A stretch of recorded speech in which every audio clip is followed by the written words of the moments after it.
इस ग्रंथ में लिखा है कि दुनिया के जितने पाप हैं वो एकादशी के दिन अन्न में वास करते हैं। कल भी मैं निवेदन कर रहा था,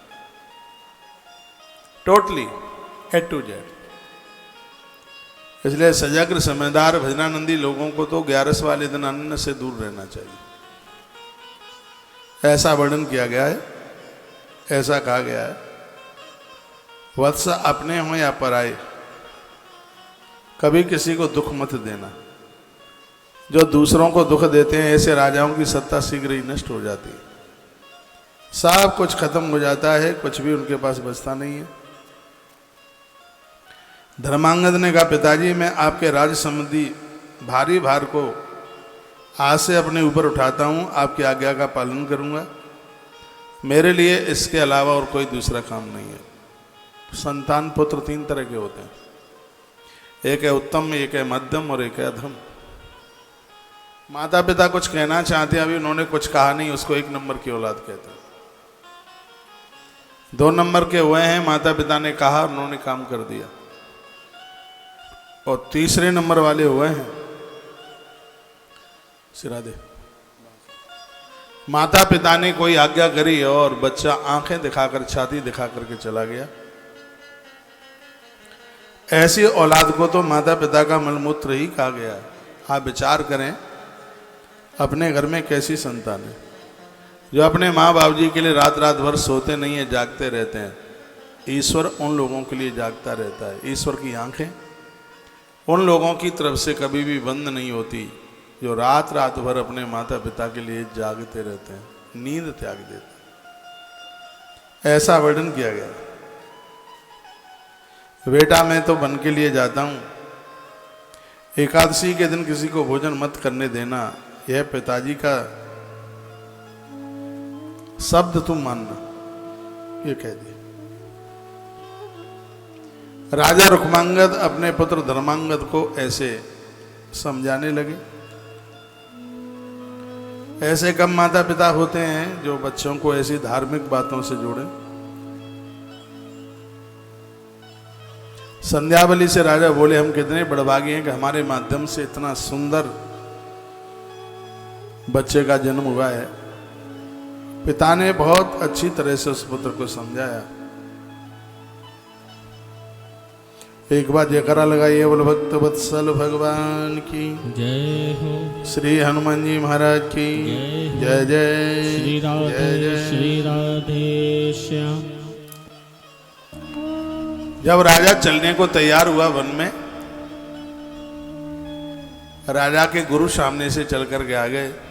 पत्नी संध्यावली भी थी और क्या कहा, अहिंसा ही परम धर्म है। ये बातें तो हमारे और आपके सामने आज कोई माता मुझे गौशाला में बोल रही थी, पता नहीं आप में होगी। हमारा जी हम बहुत परेशान हैं, बच्चा मीट बहुत खाता है। तो उस घर की बात बता रहा हूँ जो माता पिता चाय भी नहीं पीते हो। आज की स्थिति ऐसी है। ग्रंथ कहता है अहिंसा परमो धर्म, अहिंसा ही जीवन का परम धर्म है। एक तरफ जीव हत्या करें और एक तरफ तीर्थ यात्रा करें, कुछ भी नहीं होगा। पुराणों में वर्णन है, परहित सरिस धर्म नहीं भाई, पर पीड़ा सम नहीं अगमाई। दूसरों के लिए भला करना इससे बड़ा पुण्य नहीं है।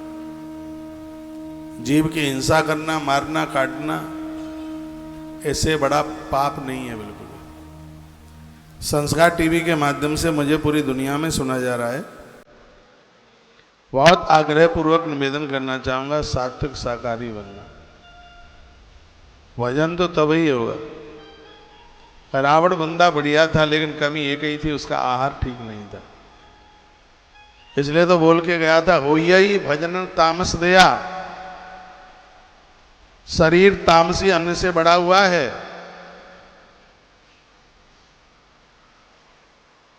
इसलिए शरीर से भजन नहीं हो पाएगा। यदि भजन में मन नहीं लगता तो कहीं न कहीं अन्न में कमी है, उसका सुधार कीजिए। बहुत लोग माला पकड़ लेते हैं तो खड़े होने का मन नहीं होता। यह उनका भोजन सात्विक है। मसाले कम लीजिए, नमक भी कम लीजिए। जमीन पे बैठ के पट्टा लगा के आसन बिछा के हाथ धो के पाम घुटने तक, हाथ पौनी तक और कुल्ला करके मां अन्नपूर्णा का ध्यान करके फिर आप भोजन लीजिए, वह भोजन आनंद कर देगा। 6 प्रकार की हिंसा का वर्णन ग्रंथ में किया है।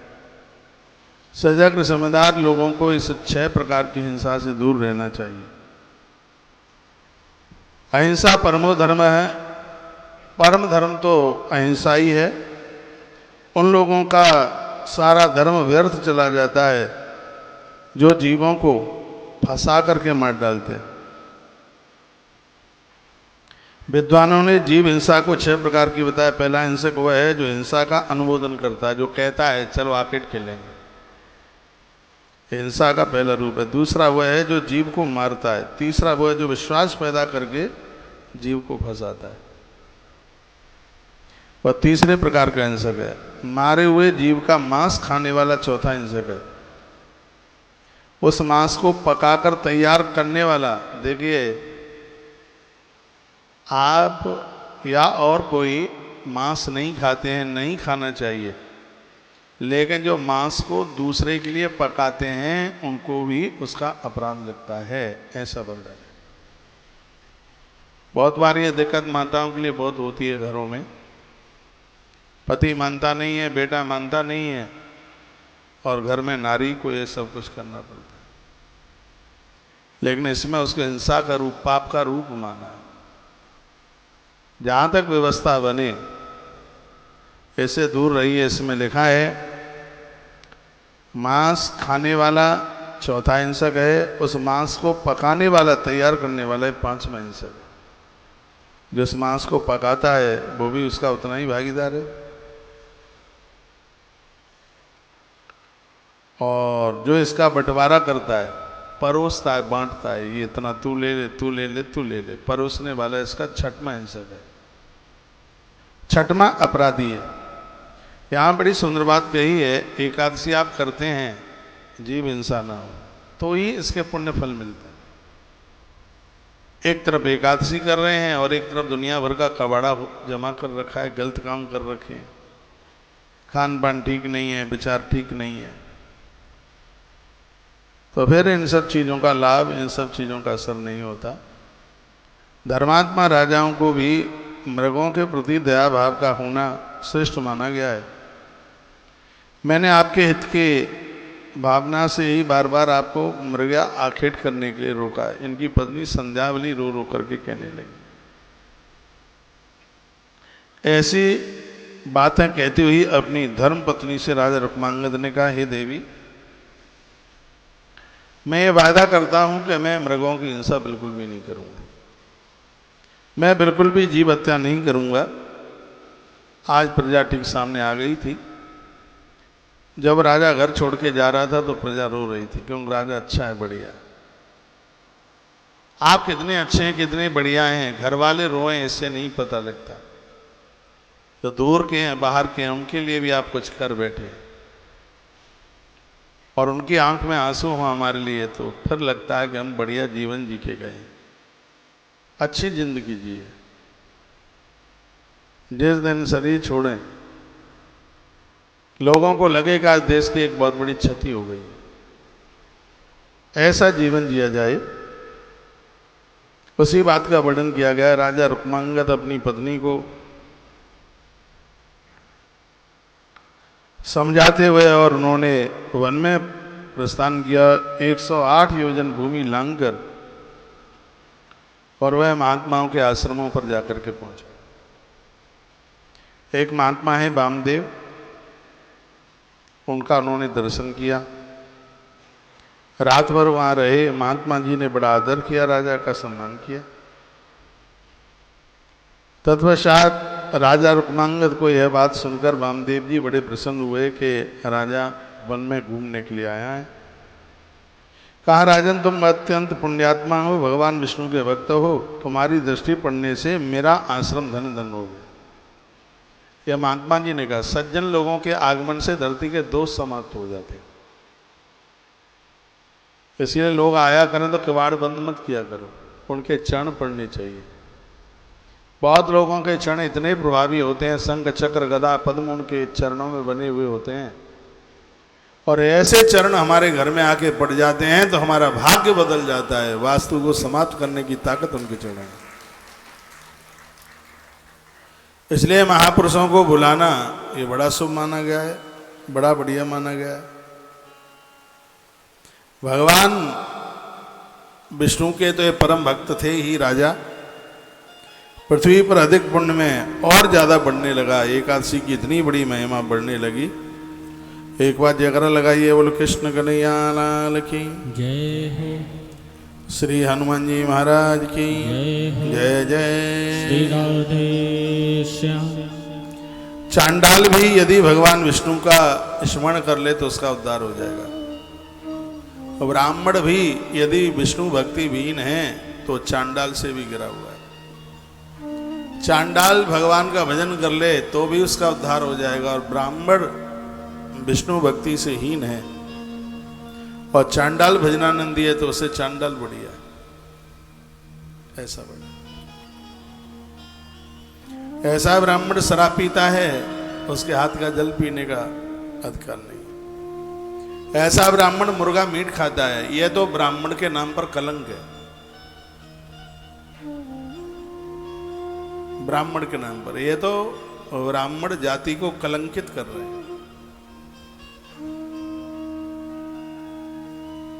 इनसे तो ब्राह्मण जाति अपमानित हो रही है। ये नाम के ही ब्राह्मण हैं। ये तो ऐसा है कि अंधे व्यक्ति का नाम नैन सुख रख दिया जाए।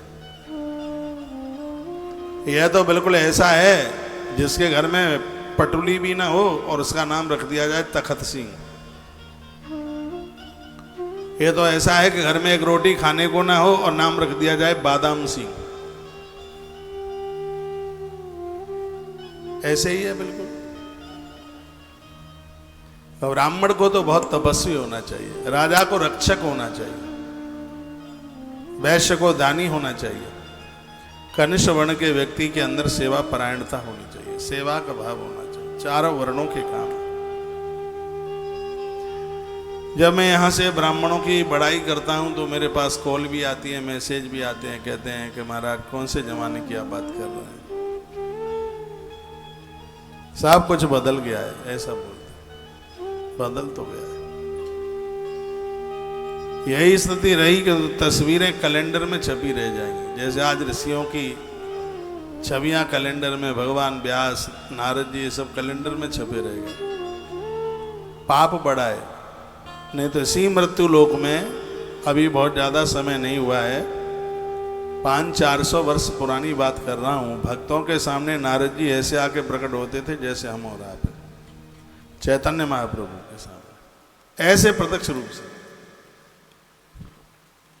इसी कलकाल में ऋषि आकर के प्रत्यक्ष रूप से दर्शन देते थे। पूज्य निम्बारकाचार्य जी महाराज के सामने सुखदेव भगवान प्रत्यक्ष रूप से प्रकट हो गए इसी कलयुग में। लेकिन अब पापों की वृद्धि ऐसी हो रही है, पुण्य सब क्षीण हो रहे हैं, कोई भगवती सत्ता का दर्शन हो नहीं रहा है। लोग लुटे पुटे से बड़े हुए हैं, टेंशन में जी रहे हैं, स्थितियां ऐसी गंभीर हो गई हैं। क्या सुंदर लिखा है, चांडाल भजन करता है और ब्राह्मण से बढ़िया है। और ब्राह्मण भगवान का भजन नहीं करता तो चांडाल से भी नीचे गिरा हुआ है। इसलिए सबको अच्छे कर्म करने चाहिए। ब्राह्मण धरती का गुरु है। गोस्वामी जी ने कहा कि इसका स्मरण करने से जीवन के संशय दूर हो जाते हैं।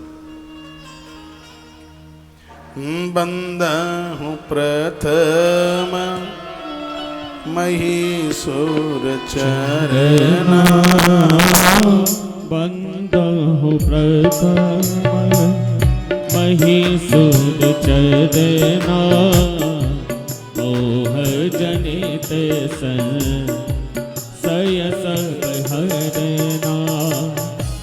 बंदहु प्रथम महीसुर चरना, मोह जनित संशय सब हरना।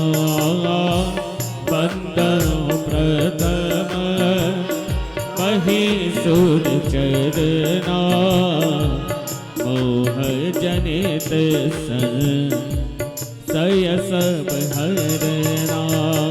तपस्वी ब्राह्मण के द्वारा तो उसके दर्शन मात्र से जीवन के संशय नष्ट हो जाते। ऐसा विप्र हमारे घर में एक बार भोजन कर ले, देवता पुरखे नाचेंगे, इसके हाथ का प्रसाद अमृत बन जाता है। ऐसा ब्राह्मण तीनों कालों में संध्या करने वाला, गायत्री जपने वाला, प्रणव जपने वाला ब्राह्मण मिले। वर्तमान समय में तो बड़ा ऐसा लग रहा है अकाल जैसा पड़ गया। भगवान विष्णु के परम भक्त बनिए, नियम बनाइए कि नित्य भगवत दर्शन करें। नारायण उनके ऊपर ऋणी हो जाते हैं जो रोज तुलसी दल सालग्राम भगवान के ऊपर चढ़ाते हैं। लोटे में पानी भरो, थोड़ी सी चीनी डालो, उसमें हल्का सा मीठा, तुलसी पत्र डालो और गौ माता का 50 ग्राम दूध डाल लीजिए उसमें। फिर उसे जल से भगवान सालग्राम को स्नान कराइए, शंख में भरकर।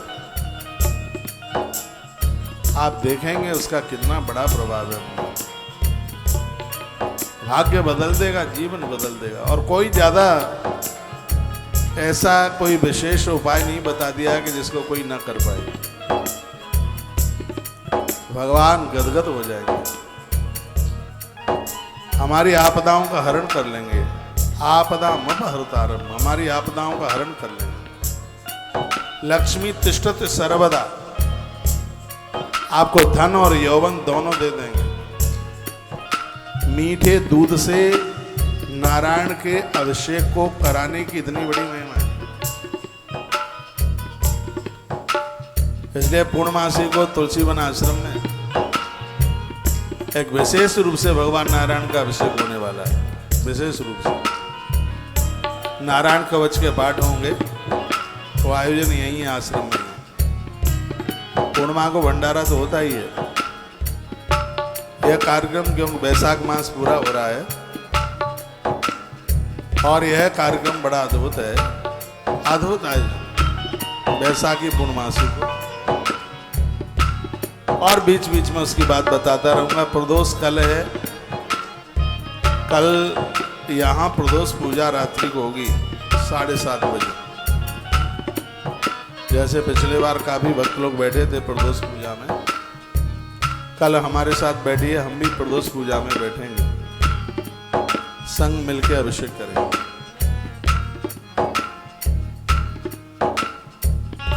काफी मैसेजों में लिखा हुआ है कि बहुत गलतियां हमने करी हैं लेकिन अब सुधार आ रहा है। गलतियां ये इंसान करता ही, गलतियां हुई हैं उसका प्रायश्चित होना चाहिए।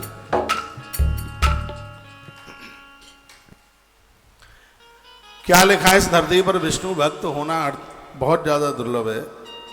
जो भी कोई व्यक्ति भगवान का भक्त है, माता धरती उनके ऊपर अति प्रसन्न होती है। लक्ष्मी माँ अति प्रसन्न होती है। भगवान विष्णु की आराधना मुझे और आपको सबको ही करनी चाहिए। भले आप शंकर के पुजारी हैं और देवताओं के हैं, भगवान विष्णु का, नारायण का पुजारी जरूर बोलिए। वामदेव जी ने ऐसी कुछ बातें बताई। रुक्मांगद जो स्वभाव से ही बड़े विनयी थे, अत्यंत नम्रत होकर के उन्होंने कहा, हे द्वैश्रेष्ठ, आपसे क्षमा मांगता हूँ, भगवान आप जैसा कोई नहीं, वैसा महान वे नहीं बन सकता, आपके चरणों के धूल के बराबर भी नहीं। राजा ने कहा, गुरुजी इस धरती पर ब्राह्मण से श्रेष्ठ कुछ भी नहीं है। ये नारद पुराण के से एकादशी माध्यम में लिखा है। इस जगत में देवता भी कभी ब्राह्मणों से बढ़कर नहीं हो सकते। इस राजा ने ऐसी बात कही, क्योंकि ब्राह्मण के संतुष्ट होने पर जीव की भगवान विष्णु में भक्ति हो जाती है। ब्राह्मण संतुष्ट हो जाए तो भगवान संतुष्ट हो जाता है। वामदेव जी ने उनसे कहा, हे राजन, इस समय तुम मेरे घर पर आए हो, तुम्हारे लिए कुछ भी अदेय नहीं है, अतः बोलो मैं तुम्हें क्या दे दूं।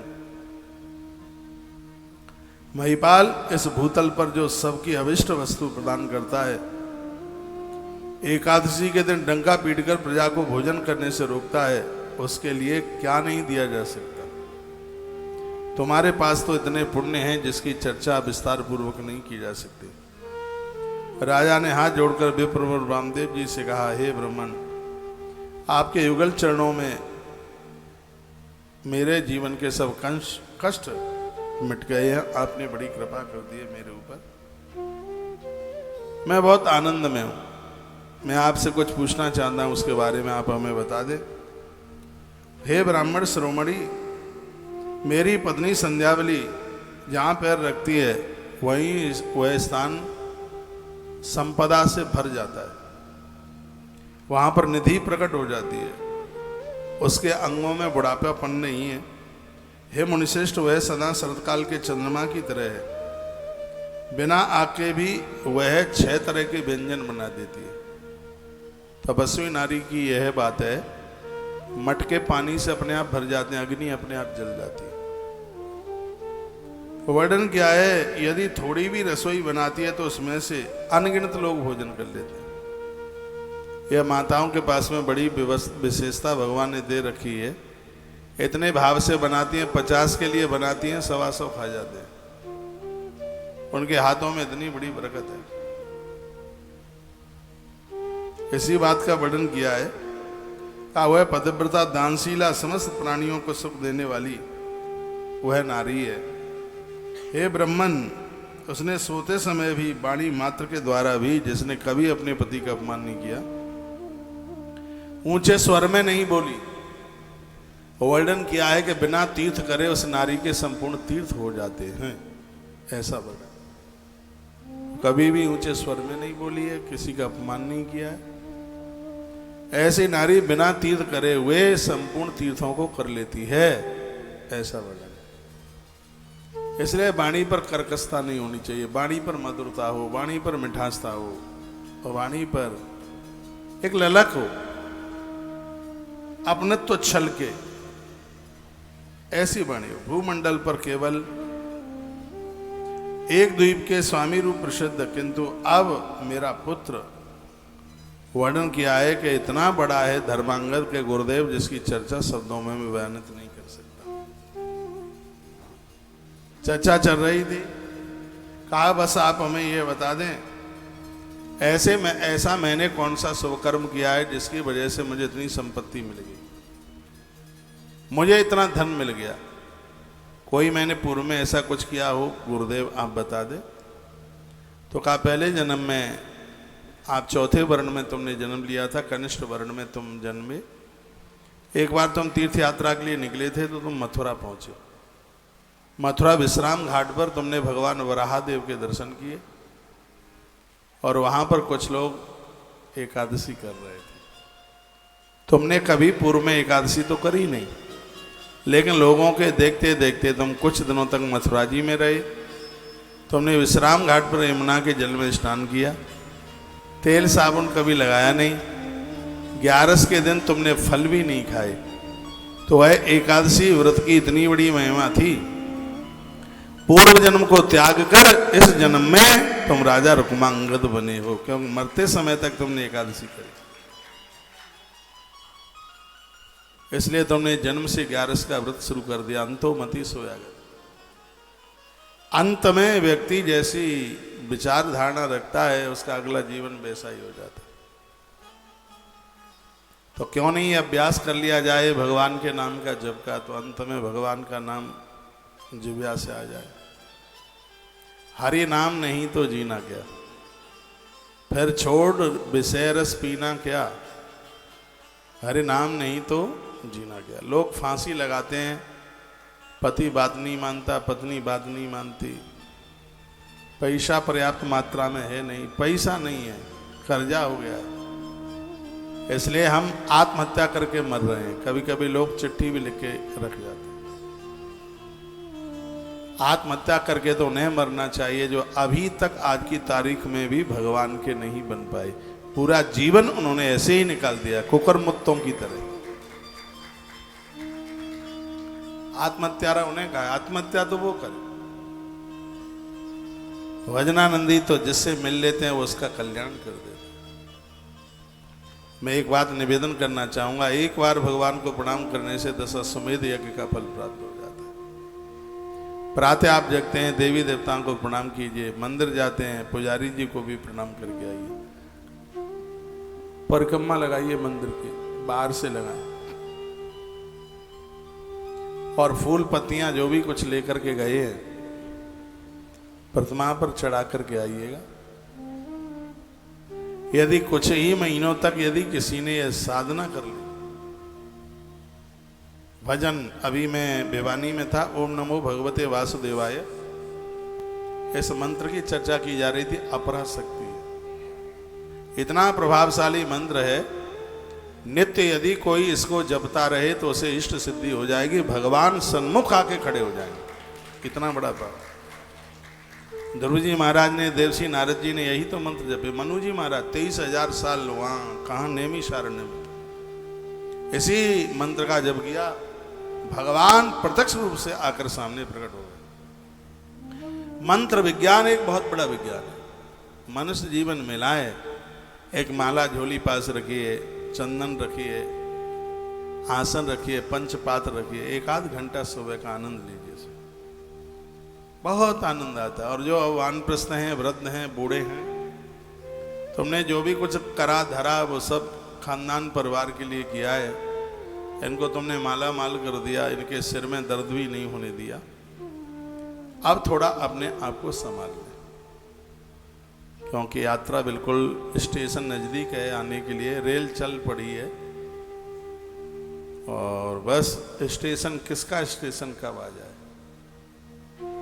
जाना तो सबको ही पड़ेगा।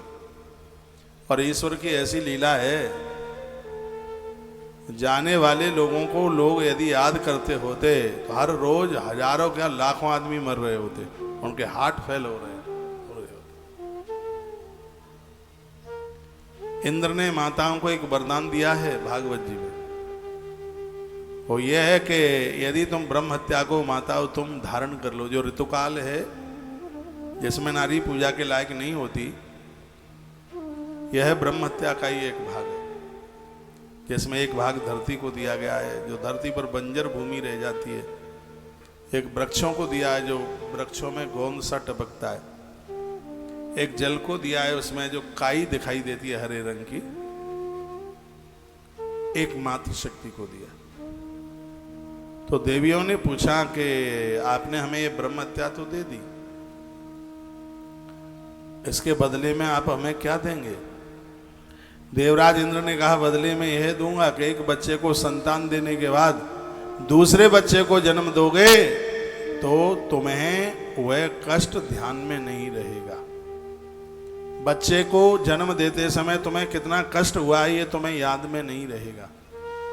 बच्चे को जन्म देते समय वो कष्ट याद में रहे तो जो बच्चे माता पिता को घर से बाहर कर देते हैं, माता तो छाती पीट पीट के मर जाएगी, मुझे इतनी पीड़ा हुई थी, मुझे इतना कष्ट हुआ था, मैं ऐसे इसके मलमूत्र में पड़ी रही, मैंने छाती का दूध पिलाया, और पता नहीं और बहुत कुछ कहती। लेकिन ईश्वर की ऐसी लीला है कि भगवान उसको विस्मृत कर देता है। उसी प्रकार से इतनी जवान मौतें हो जाती हैं। यदि ये सब किसी को याद में बना रहे तो आदमी खत्म हो जाएगा, बच नहीं पाएगा। 3 दिन सब रोग आकर के रह जाते हैं, 5 दिन समझ लो, साल समझ लो, और आखिर में वो सब काम हो के वही होने लगते। संसार का तो झमेला बस ऐसा ही है। यहाँ तो कितने लोग आ रहे हैं, कितने लोग जा रहे हैं। रेलगाड़ी कैसी यात्रा है, जिस बर्थ में बैठे राम राम जी कहाँ से आए? सोहना से आए। तुम कहाँ से आए? हम बल्लभगढ़ से आए। कहाँ जा रहे हैं? अमृतसर जा रहे हैं। जिसका स्टेशन नजदीक आता रहता है वही अपने अपने बैग उतार कर लेके चले जाते। किसी ने 2 घंटा साथ दिया यात्रा में, किसी ने 4 घंटा दिया। यही जीवन की रेल है। यहाँ कोई 5 वर्ष, कोई 25 वर्ष संग दे रहे हैं। कभी बाप से पहले बेटा, बेटे से पहले पिता जा रहा है, कभी पति से पहले पत्नी, और कभी पत्नी से पहले पति दुनिया छोड़ के जा रहा है। संसार की तो स्थिति ऐसी ही है। इसलिए आज मैं श्रीधाम वृंदावन की पवित्र व्यासपीठ से बहुत आग्रह पूर्वक निवेदन करूंगा, ये दुनियादारी के कार्यों को करने से पहले थोड़ी अब अपनी चिंता में लग जाइए। भगवदीय कार्य साधना सिद्ध हो जाएगी। मृत्यु के समय पर इतना भी कष्ट नहीं होगा जितना कि पांव में कांटा लगने पर कष्ट हो।